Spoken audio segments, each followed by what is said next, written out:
Welcome to the ToolHound Learning Center. Let's look at how to track inventory moving from one place to another without coming back through the tool crib. In this example, the superintendent at the Point Claire Pier refurb project picked up the forklift and 3 air compressors from Andy.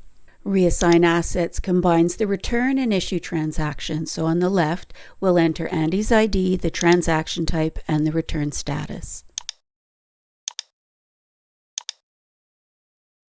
On the right, we'll enter the ID for the Point Claire Pier project, the transaction type,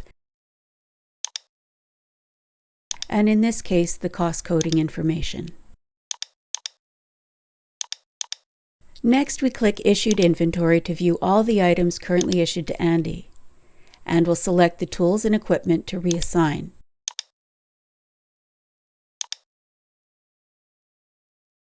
Clicking OK adds the inventory to the transaction grid.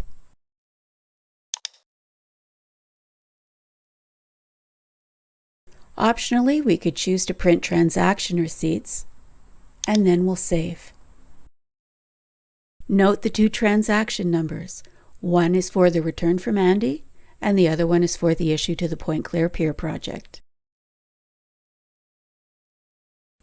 Thanks for watching this video from the ToolHound Learning Center. For any questions, contact our support team.